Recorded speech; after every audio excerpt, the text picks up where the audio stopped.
Hello అండి. ఎలా ఉన్నారండి అందరూ? బాగున్నారా? మీరంతా బాగుండాలని మనస్ఫూర్తిగా దేవుడిని కోరుకుంటున్నాను.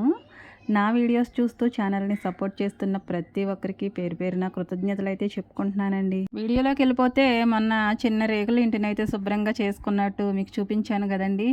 మరి దాంట్లోకి వెళ్ళే ముందైతే కొద్దిగా పాలు పొంగించేద్దామని ముహూర్తం అయితే పెట్టేశాను. ఎవరో వచ్చి ముహూర్తాలైతే పెట్టించి ఎక్కడికో వెళ్ళి చూపించుకునేదేమీ లేదండి. నాకేది మంచి అనిపిస్తదో, ఏ రోజు బాగుంటుందనిపిస్తదో ఇక ఆ రోజునే వెంటనే ఇక అత్తయ్యతో చెప్తే ఇక సరే అన్నారు. మంచి చెడుల గురించి అయితే నేను అంతగా పట్టించుకోను. కానీ అత్తయ్యకైతే కొద్దిగా భయం ఉంటుంది కాబట్టి ఇక అత్తయ్య చేత్తోటి ప్రతీదీ చేస్తూ ఉంటారు కాబట్టి మంచి చెడ్డలు మనకు నేర్పిస్తూ ఉంటారు. ఇక అత్తయ్య బాటలోనే నడుస్తూ ఇక నా పయనాన్నయితే అలా సాగిస్తూ ఉన్నానండి. మనకి చెయ్యాలని ఉన్నా లేకపోయినా పెద్దవాళ్ళ మాట మీద గౌరవం అయితే ఉంచాలి కదా! ఇక ప్రతీదీ కూడా అత్తయ్య ఏ విధంగా చెప్తారో ఆ విధంగానే మేము చేస్తూ ఉంటాము. మనకి ఏది మంచి అనిపిస్తుందో, ఏ రోజున ఏ పని చేస్తే బాగుంటుంది అనిపిస్తుందో అది వెంటనే చేసేసుకోవాలండి. మనం అనుకున్న రోజే మంచిదవుతుంది. ఇంకా చెడ్డ విషయాలంటారా? చెడ్డ అంటూ ఏమీ ఉండదండి. అంతా మంచిదే. పాజిటివ్‌గా ఆలోచిస్తే అంతా మంచే జరుగుతుంది. నా దృష్టిలో వారాలన్నీ కూడా మంచివేనండి. ఆదివారం దగ్గర నుంచి శనివారం వరకు కూడా అన్ని వారాలు నాకిష్టమే. ఏది కూడా తక్కువ కాదు, ఏది కూడా ఎక్కువ కాదు కదండీ! అన్ని వారాలు దేవుడే పుట్టించినప్పుడు ఒక్కో వారం మంచిది కాకుండా ఎలా ఉంటుందండి? నేనైతే ఇంతవరకు ఆ వారం మంచిది, ఆ పని చేస్తే బాగుంటుంది, ఈ వారం మంచిది కాదు మానేయాలన్న నియమం ఏమీ లేదండి. నాకు ఏ పని ఏ రోజున చేయాలనిపిస్తుందో ఆ రోజున వారం వజ్యం ఏమీ చూసుకోను, చేసేసుకుంటాను. మనకొచ్చిన ఆలోచనే మంచిదండి. అది చేసుకోవాలని ఉన్నప్పుడు మంచి మనసుతో చేస్తే ఏ పనైనా మంచిగానే ఉంటుంది. ఇక కొన్ని కొన్ని ఆచారాలు, సాంప్రదాయాలు అంటారా పెద్దవాళ్ళ ఇష్టం మేరకు చేయాలి. మన ప్రమేయం ఉన్నా లేకపోయినా పెద్దవాళ్ళ ఆలోచనలు ఏ విధంగా ఉంటాయో దానికి తగినట్టుగా మనం నడుచుకోవడం మన ధర్మం. ఇక అత్తయ్య ఏ విధంగా నడిపిస్తారో ఇక ఆ విధంగా మనం అనాలి కదండీ! అనకపోతే మరి కోడలు పోస్టు ఏం బావుంటుంది చెప్పండి. కోడలు పోస్ట్ బాగోదని కాదు. ఇక అత్తయ్య మాట మీద నాకు గౌరవం ఉంటుంది. పెద్దవాళ్ళే కదండీ అన్నీ మనకు చూసారు, చేశారు. ఇక ఉన్నదంతా కూడా వాళ్ళు ఎలా చెప్తే అలాగే చేయాలనే మనసులో గట్టి నిర్ణయం అయితే నాకుంది. ఇంకా నేను కొద్ది కొద్దిగా పనులైతే చేసేసుకుని అయితే తలస్నానం చేశానండి ఆ రోజు. తలస్నానం చేసి ఆ తర్వాత గిన్నెలన్నీ కూడా నీట్‌గా తోమేసుకున్నాను. ఇక ఈ ఇంటి దగ్గరికైతే వచ్చామండి. మొన్న ఎప్పుడో కడిగాం కదా! మరలా తుడిచి అక్కడక్కడ మామూలుగా నీళ్ళైతే చల్లేసి మరలా ఒక ముగ్గు పెట్టి పొయ్యి తీసుకొచ్చి అయితే వదిన లోపల పెట్టిందండి. ఈ లోపలొద్దు ఈ బయట పెడదామని అత్తయ్య మమ్మల్ని తీసుకొచ్చి వంటగదిలో పెట్టారనమాట. ఇక ఆమె ఎలా చెప్తారో అలాగే మంచిదని మేము అలాగే చూస్తూ ఉంటాం తప్పించి క్వెషన్స్ అయితే చెయ్యము. ఒక ఇంటి ఇల్లాలుగా అన్ని పనులు మనమే చేసుకుంటాం కానండి కొన్ని కొన్ని పనులు ఇంటి ఆడపడుచుతో చేపించడం మంచిది కదండి. ఎందుకంటే ఆ ఇంట్లో పుట్టి పెరిగి చక్కగా నలుమూలలా తన బుడిబుడి అడుగులతోటి తనదే రాజ్యం అన్నట్టు యువరాణిలాగా పెరుగుతుంది కదండి ఆడపిల్ల. ఆడపిల్ల ఇంట్లో ఒక పునాదండి. ఇక అది చాలా స్ట్రాంగ్ అనమాట. వేరే ఇంటికి వెళ్ళినా కానీ ఆ పునాదిని ఎవరూ కదల్చలేరు. ఇక మనం కొత్తగా ఏది మొదలు పెట్టుకున్నా తన చేత్తో చేపిస్తే మనకి మంచిది. ఇంకా తనకి కూడా సంతోషం కదండి. తను ఎంత సంతోషంగా ఉంటుందో మనకు కూడా అంత హ్యాపీ అనమాట. ఇది ఆల్రెడీ కట్టేసిన ఇల్లు, వేరే వాళ్ళ ఇల్లు. మనం అందులోకి వెళ్ళాలి కాబట్టి ఏదో నార్మల్‌గా పాలు పొంగించేస్తున్నాము.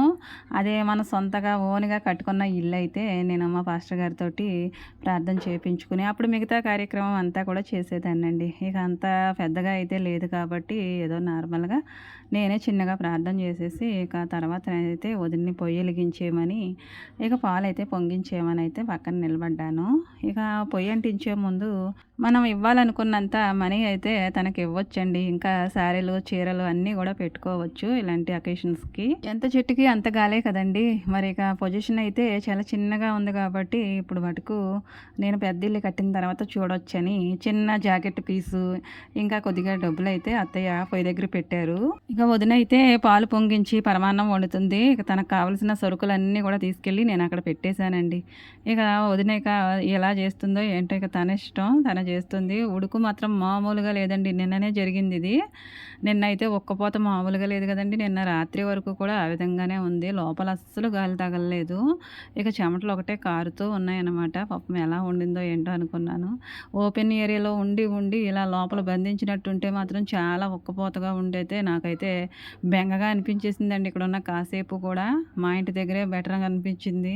ఇక్కడ ఎలా ఉండాలో ఏంటో అనన్న దిగులైతే పట్టుకుందండి నాకైతే. ఇల్లు కట్టి చూడు, పెళ్లి చేసి చూడు అంటారు కదండీ! ఇల్లు కట్టడం చాలా కష్టం. అలాగే పెళ్లి చేసి దాన్ని నిలబెట్టడం కూడా అంతకన్నా ఎక్కువ కష్టమండి.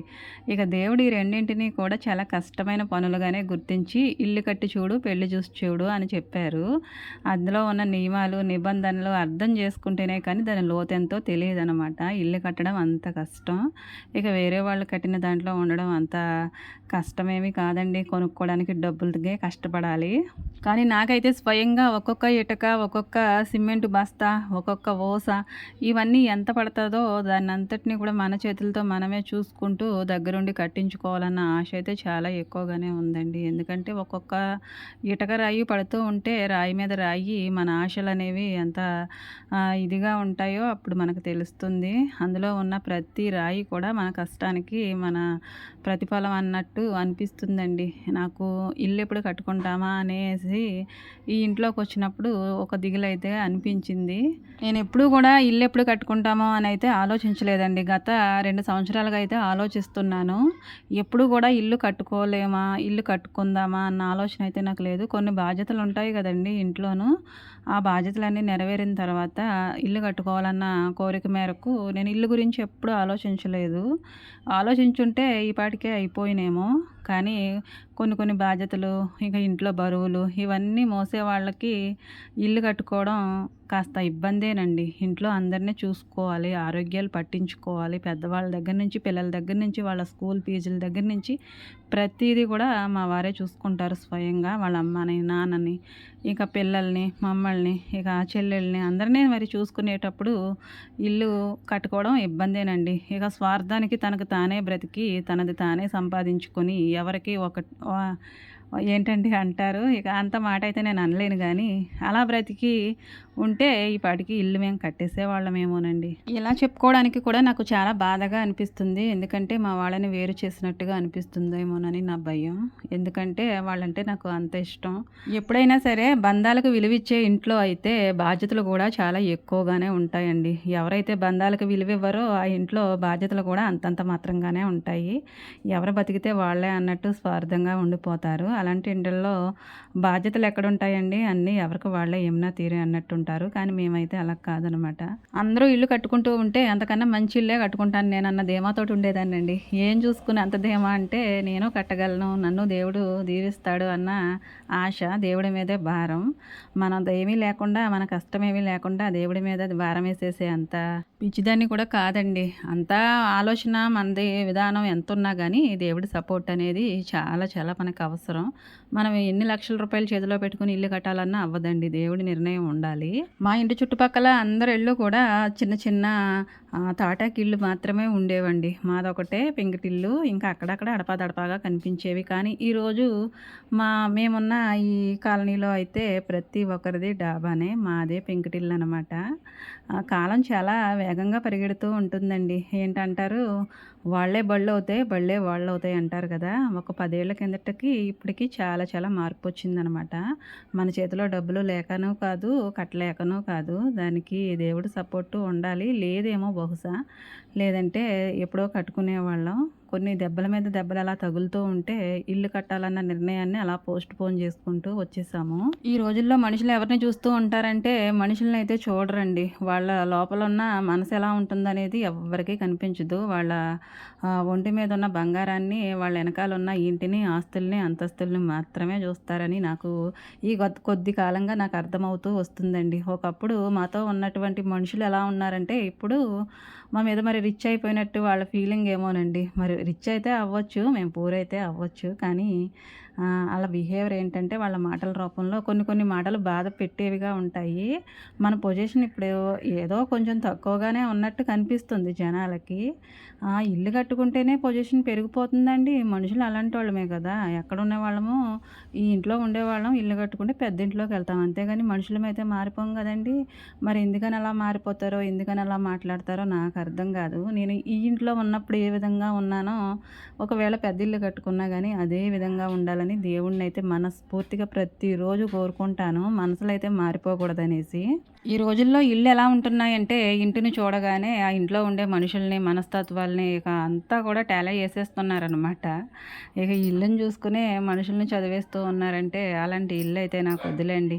ఇక ఇప్పుడుంటున్న ఇంటిని పరిస్థితి ఎలా ఉంటుందంటే, చూడ్డానికి అందరికీ కూడా చాలా పూర్ ఇల్లు అన్నట్టుగానే అనిపిస్తుంది కదండీ! జనాలకి మేము ఎప్పుడూ అలానే కనిపిస్తూ ఉండడం మంచిదేలెండి. మన స్తోమత అనేది మన ఇంటిని చూసే మనకిస్తున్నప్పుడు జనాలు మనమేం చేయగలమండి? కానీ నేను మాత్రం ఎలాంటి ఇల్లు కట్టాలనుకుంటున్నానంటే, నన్ను రిచ్‌గా ఎక్కడికో తీసుకెళ్ళి చూపించే ఇల్లయితే నాకు అవసరం లేదు గానండి. ఎండకు, వానకు, చలికి అన్నిట్లికి నిలబడి తట్టుకోగలిగే ఇల్లు, స్ట్రాంగ్ అయిన ఇల్లు, అలాగే సుఖ సంతోషాలకు నిలవైన ఇల్లు, అందరితో కలిసిమెలిసి ఉండేటట్టు చేసే ఇల్లయితే నాకు కావాలండి. ఇప్పుడు ఎలాంటి జీవితం జీవిస్తున్నానో అందులో కూడా అలాంటి జీవితమే జీవించాలని నా ఆశ. ఇంతకు మించి నాగమణికి పెద్దగా ఆశలు, కోరికలు ఏమీ లేవండి. సాధారణమైన గృహిణిలా ఇలా బ్రతికేస్తాననమాట. ఇక వదినైతే అక్కడ పరమాన్నం వండుతూ ఉడుకులో ఉడికిపోతూ ఒక పక్క నుంచి ఉంటే, నేనేమో అక్కడ తోటకూర చూశారు కదండీ! గబా గబా నాకు చేతికొచ్చిందే తడవండి. ఏమొచ్చిందో కూడా చూసుకోలేదు. అలా తెంపుకుంటూ వచ్చేసాను. ఇంటికొచ్చిన తర్వాత వాటిలో ఉన్న మంచి చెడ్లు ఉంటాయి కదండీ! పురుగులు, పుచ్చులు ఇవన్నీ కూడా చేడలో, పేడలో తీసేసి దాన్ని నీట్‌గా కడిగేసి, కట్ చేసి అలా పప్పులో వేసి విజిల్స్ రానిచ్చి మరలా దాన్ని తిరగమూత పెట్టాను వేరే గిన్నెలోకి.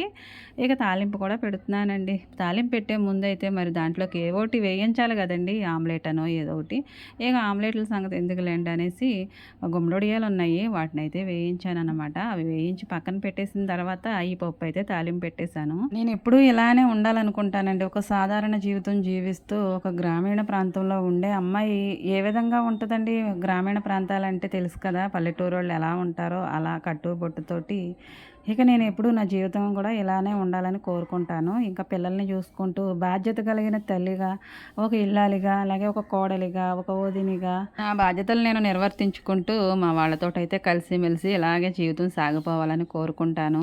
చాలామందికి చాలా రకాల ఆశలుంటాయి, కోరికలుంటాయి. ఇంకా ఏవేవో చేసేయాలన్న తపనైతే ఉంటుంది గానండి, ఇక నాకు ఈ పనులతోటే జీవితం సరిపోతుంది. ఇక చాలులే జీవితానికి ఇవనిపిస్తుంది. ఇంకా నాకున్న ఆశల్లో ఏంటంటే పిల్లల్ని మంచిగా చదివించుకొని వాళ్ళకి మంచి భవిష్యత్తునివ్వాలి. ఇంకా నేను కన్న కలలన్నీ కూడా వాళ్ళ రూపంలో సాకారం చేసుకోవాలన్న ఆశ అయితే ఉంటుందండి. ఇంకా ఏదో చేయాలి, ఏదో చేయాలనుకుంటారు ఇంటిలో ఉండే మహిళలు ఎవరైనా సరే. ఇంక చాలులే అండి జీవితానికి. ఇంటి పనులు ఇవన్నీ చేసుకుంటూ, పిల్లల్ని సక్రమమైన పద్ధతిలో పెంచుకుంటూ, ఇంట్లో ఉన్న పెద్దవాళ్ళని అందరినీ చూసుకుంటూ, జీవితం ఇక ఇలా ఎల్లదీసేయడమే మంచిదనిపిస్తుంది నాకైతే. మంచిదనిపించడం ఏంటండి, ఇక వేరే ఏదైనా చేయడానికి టైం ఉంటుందంటారా? టైం ఉంటే పోనీ ట్రై చేయొచ్చు. నేను మాత్రం ఇక జీవితమే ఇదని ఇక సరిపెట్టేశాననమాట. ఈ చిన్న ప్రపంచంలో ఈ చిన్న చిన్న సంతోషాలు చాలండి జీవితానికి. ఈ విధంగా నేను ఒక పక్కన పనులు చేసుకుంటూ ఉంటే వదినైతే అక్కడ పరమాన్నం అయితే వండేసింది పాలు పొంగించేసి. చూసారు కదండీ మా చిన్నింట్లో నేను పాలు పొంగించేశాను. నేను కదలండి వదిన చేత పొంగించాను. వీడియో కనుక నచ్చితే తప్పకుండా లైక్ చేయండి. అలాగే కొత్తవారు ఎవరైనా చూస్తున్నట్లయితే ఛానల్ని సబ్స్క్రైబ్ చేసుకుని సపోర్ట్ చేయండి. కామెంట్ చేయండి. Thank you for watching.